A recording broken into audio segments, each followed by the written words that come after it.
The second type of energy I want to talk about is potential energy, and I like to think of this as, does an object have potential to get moving? And if it does, then it has some potential energy. For example, if you stretch a string or a spring, then that spring, if you let it go, it can shoot across the room. Same thing with an elastic band. You can stretch it out and shoot it at your buddy. It has the potential to get moving once you stretch it out. Or if you lift an object up, say you carry a physics book to the second floor of the science building and decide to drop it out the window, it has the potential to get moving, which it will do if it falls out and hits the ground. So an object at some height above the ground also is going to have some potential energy. So let's take a look at that particular example. If I lift an object up off the ground, I'm doing some work to it. So if I put my hand underneath a book, that's a poor rendition of my hand, and I lift it from some initial height up to some second height over some distance, then what I've done is I have had to exert a force on this book to lift it up. If I assume constant velocity, then I can draw my free body diagram as the book has right here, where I have some force exerted by the hand, and downwards I have mass times gravity. We can say, standard thing, sum of forces in the y direction is going to be equal to 0, constant velocity. Mass times acceleration must be 0.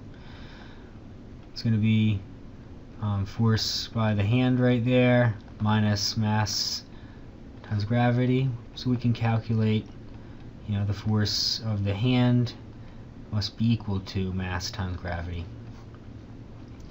Now we say, how much work did we do? Well, the work is going to be equal to the force multiplied by the distance multiplied by the cosine of the angle between the force and the distance. Right? Both of these guys are straight upwards. The angle between them is going to be 0. And I know what the force exerted was. That was simply the mass times gravity. So mass times gravity.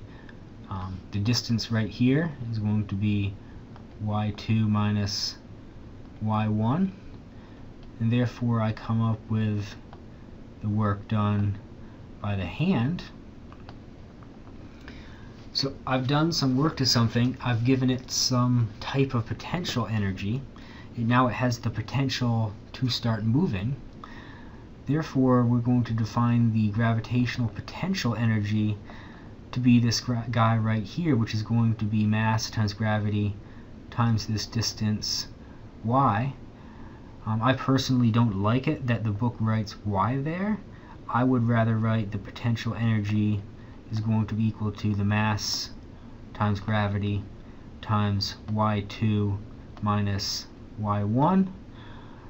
That just lets you know that it's a change in y, and you need to choose a 0 position. I'll talk about that a little more on the next slide.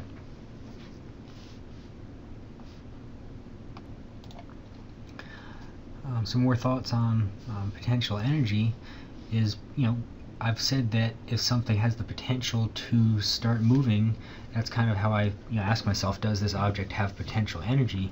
Therefore, it's kind of assumed that kinetic energy can become potential energy can become kinetic energy if the object is dropped.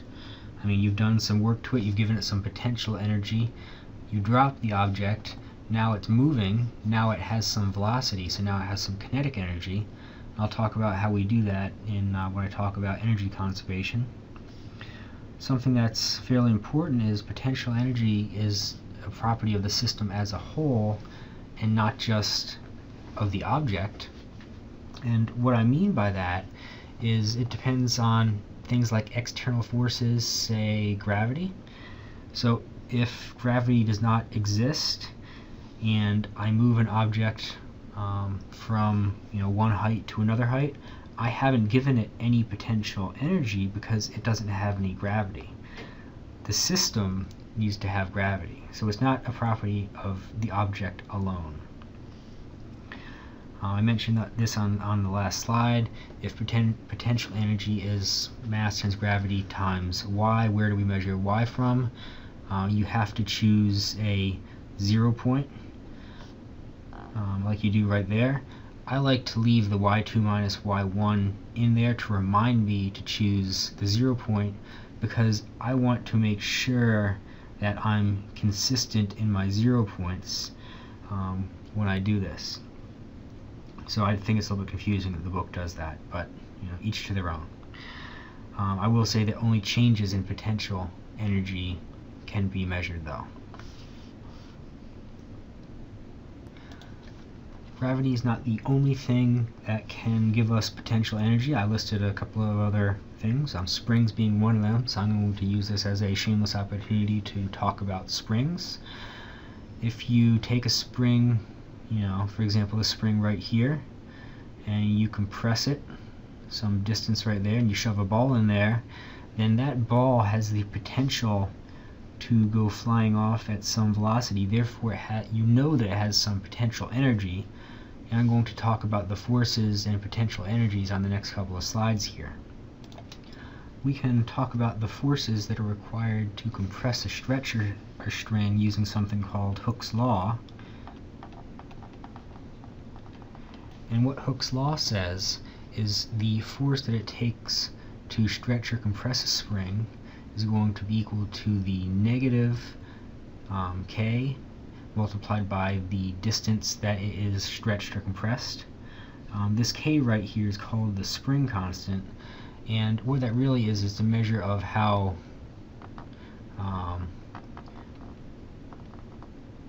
stretchy or compressy, using technical terms here, a spring is.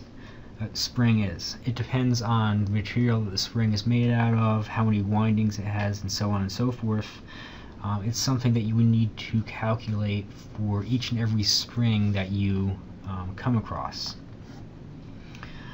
Now, the negative sign right here, that's just a reminder to say that the force that a spring is going to apply to you is going to be in the opposite direction that you have stretched it, let's just say for right now.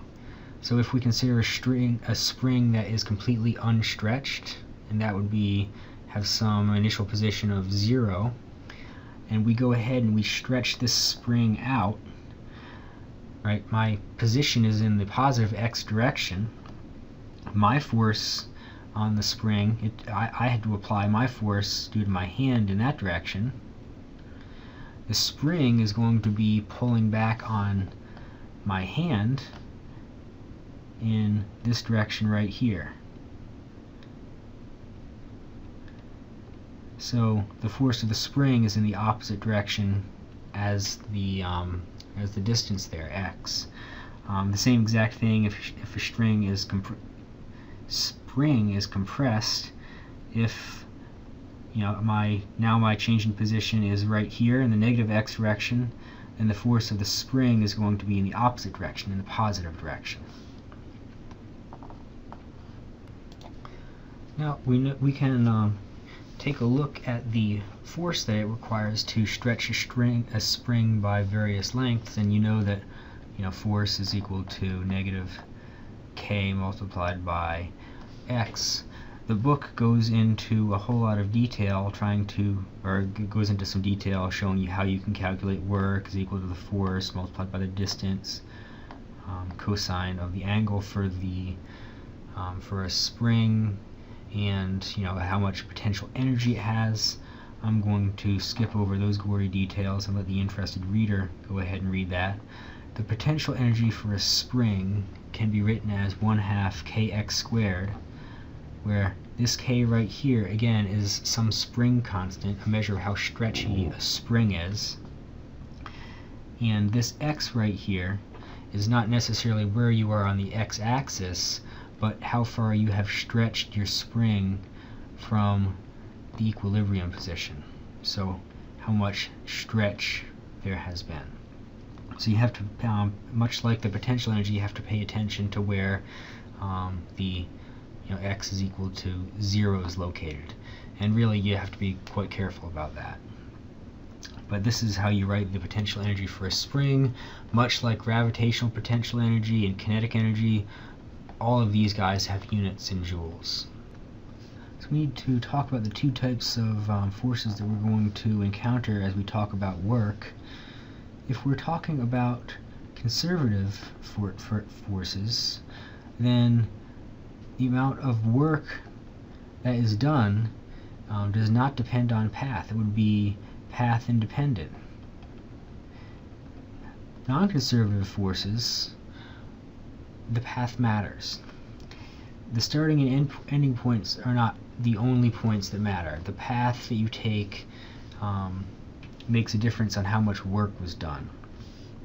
Friction is an excellent non-conservative force that we're already kind of familiar with. If you consider moving this box from point 1 to point 2, then if you push it along this leg right here, friction acts along a fairly small distance. If you push the block across the room and then back over here, why you would want to do that I don't know, but now friction has acted along distance 2 here, and we can clearly see that distance 2 is larger than distance 1. Work being equal to the force, in this case of friction alone, multiplied by distance, you can see that the work done along the second path is going to be longer than the work done along the first path. That's a definition of a non-conservative force. Some conservative and non-conservative forces that we're going to talk about in this class. The conservative ones would be gravity and the elastic potential energy, the spring potential energy, if you will. If you take 202, we'll talk about the electric one. We're not going to talk about that one here. Non-conservative forces that we're going to see in this class is going to be friction. Air resistance is a subset of those.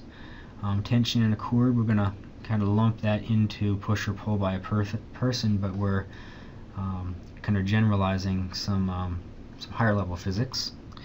And then motor or rocket propulsion, also pushes and pulls, if you will. If you don't remember these off the top of your head, you can always remember that potential energy can only be defined for conservative forces. We'll always have a gravitational potential energy, we'll always have an elastic potential energy and an electric potential energy, but we'll never have a friction potential energy. Since we're distinguishing between conservative and non-conservative forces, we can also distinguish between the work that was done by conservative forces and the work that was done by non-conservative forces. So let's start with non-conservative forces first, because it's a little bit easier to write down. The work done by non-conservative forces, if I only have non-conservative forces in my system, is going to be the change in kinetic energy plus the change in potential energy. And you may occasionally see that written as is the change in energy of the system or the change in mechanical energy of the system. So if you put energy into the system, or if you did some work to the system, you have changed the energy of the system. For example, thinking back to that car example that I worked, a force of a push or pull is a non-conservative force. That force did some work and it changed the kinetic energy of the car. We weren't worried about potential energy at the time. So the last slide talked about non-conservative forces. On this slide I'm going to talk about conservative forces. And it turns out that if there are no non-conservative forces, that means all of them are going to be conservative forces, then the total energy of the system is going to be a constant. For the non-conservative forces, the change in kinetic and potential energy became work, for conservative forces only, we can say that the energy, the total energy of the system, written right here, total energy must be equal to a constant, and it turns out that this total energy right here is going to be the sum of kinetic energy and potential energy, and this will always be a value. Let's just say, for the purpose of example, 1 joule. Some of it may be in kinetic, some of it may be in potential, but you add the two of them together and it will equal to 1 joule. And the energy can slosh around.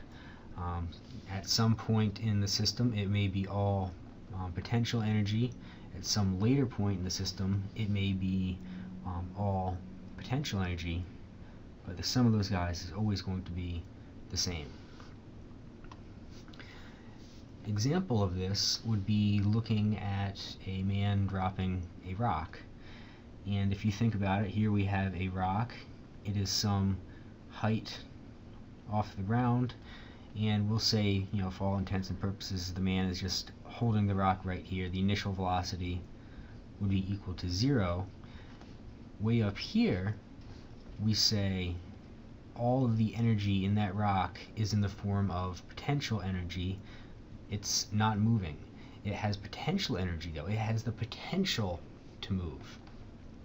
So the book kind of draws, these little bar charts that have potential energy here and kinetic energy here, and you can see all of the energy of the system is in potential energy right here. And we could actually go ahead and write this out. We could say that the potential energy of the system of the rock is equal to the mass times gravity times the height. Here it's defining down here to be the 0 point. This would also be equal to the total energy of the system. Now the man's going to drop this rock, and at some point about halfway in between, let's take a look at it right here. Now the rock is moving with some velocity, but it still has some height above the ground. So here it's going to have both types of energy. It's going to have some potential energy, and it's also going to have some kinetic energy.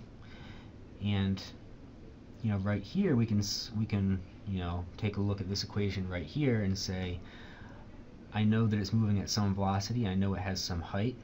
This value for E right here must still be equal to this value that I just called E1 up there, and at this point I'm going to call this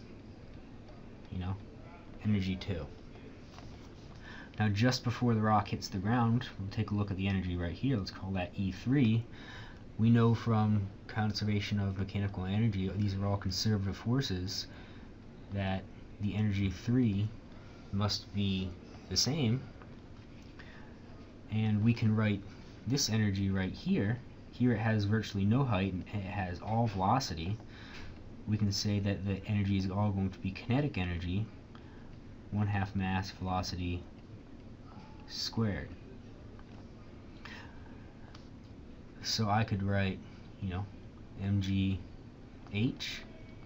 I could write it in, the middle term if I really wanted to, and I could write 1/2 m v squared right here.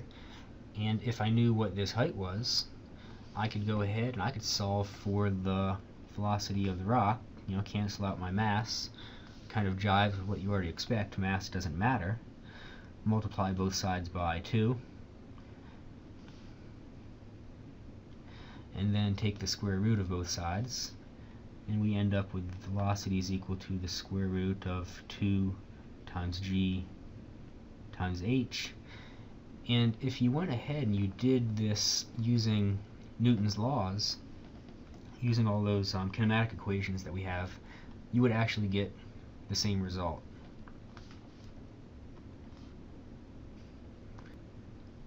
We can say the same thing for a roller coaster. If there is no friction, then all we have are conservative forces, And the speed of the roller coaster is really going to depend only on its initial starting height. So we would say, in the case of the roller coaster, right here, it's barely moving. Its energy is going to be equal to, mass times gravity times its initial height. Right here, point 2, I'm going to say its energy is equal to 1/2 mv squared. And if I call that point to be y is equal to 0, I would say it would have no height off of my initial point. So all it has is kinetic energy here, and here it has, at point 3, it's going to have some potential or some kinetic energy, 1/2 mv squared. Better call that a 3. Plus some kinetic energy, mass times gravity times y at point 3. Your intuition says, here it's going slower than right here, and the reason for that is because some of the energy has gone into its height. Take a look at example 6.8 in the book. Make sure you're kind of familiar with how they work that problem. You'll be working these problems in class. We can also write this for the other conservative force, the elastic force. If you consider a pole vaulter that is going to be leaping up over a high bar, then at some initial point way down here, he might have all velocity, 1/2 mv1 squared, and we would say this is just before the pole starts to bend, so there's no elastic energy. And then later on there's going to be he's going to have some velocity, 1/2 mv2 squared, and the pole has been bent right here, so it's going to have some elasticity to it, 1/2 kx2 squared. And at the end of the day, the pole is straight. He has, let's just say virtually no velocity. He's going to have all potential energy.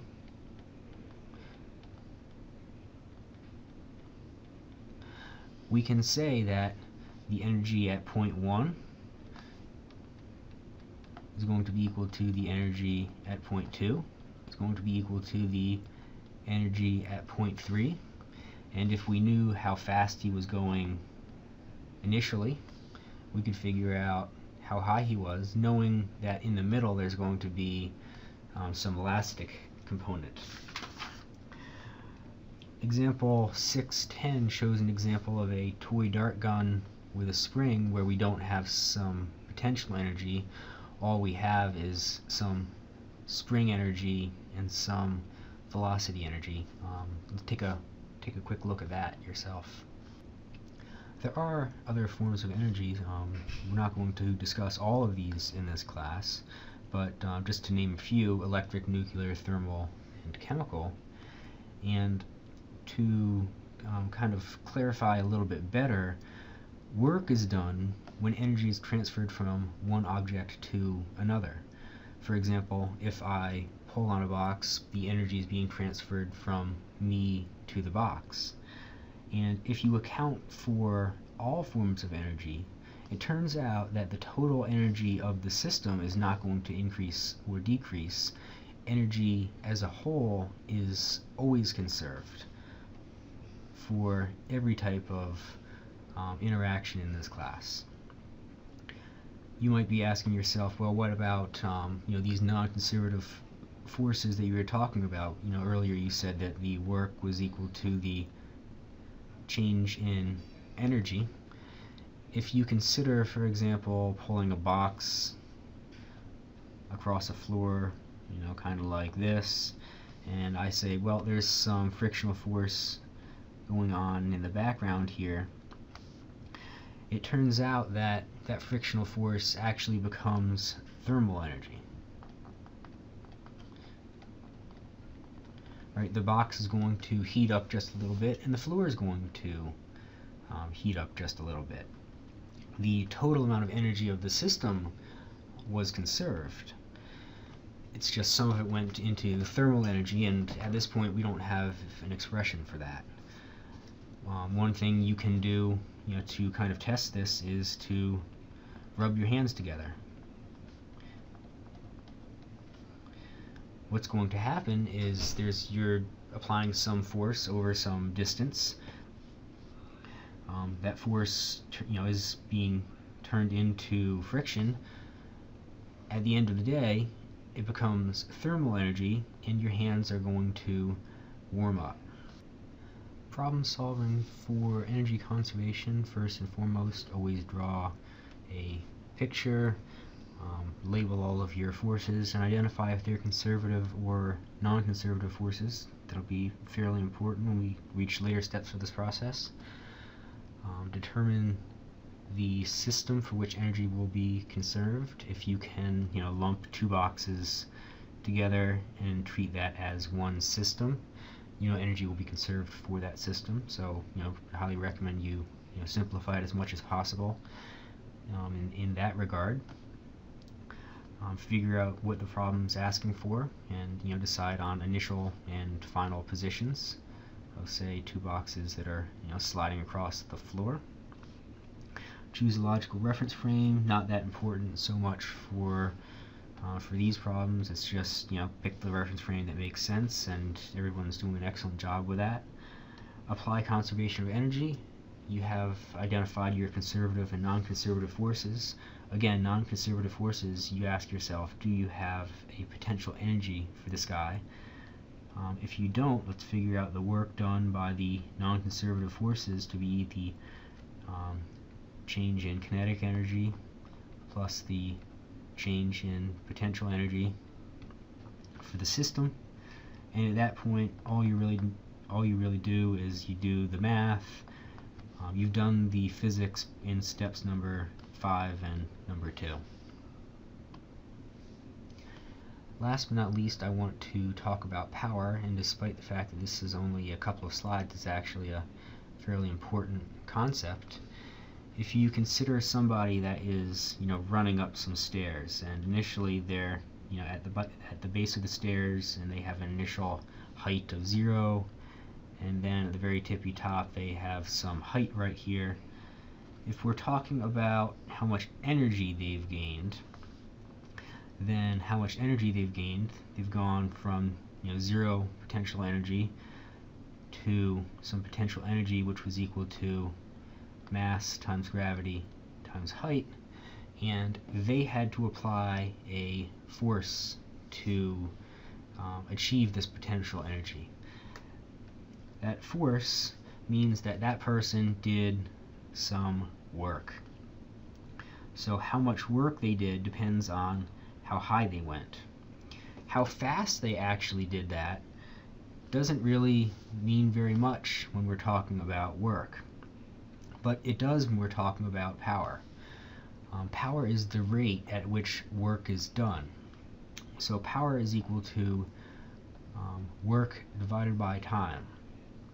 If you climbed those stairs and you gained 1 joule of energy, and you did that in, say, 1 second, then you did a half a watt of work. If you did that, you did 1 watt of work. If you did that in 2 seconds, then you applied half the power. You applied half of a watt of work.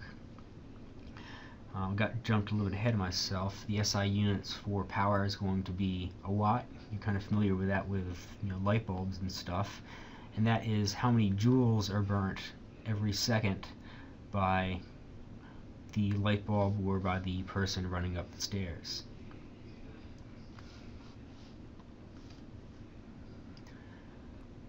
We can also write power for objects that are accelerating or moving against the force of gravity. Taking a look at example 6.14, highly recommend that you go through and try to solve this one on your own. We can write the average power to be, how much work must be done divided by the time.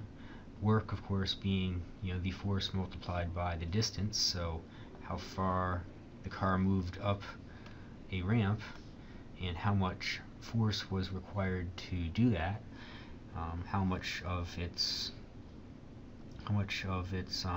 weight it had to overcome, as well as any frictional forces, would be all added up into that guy right there.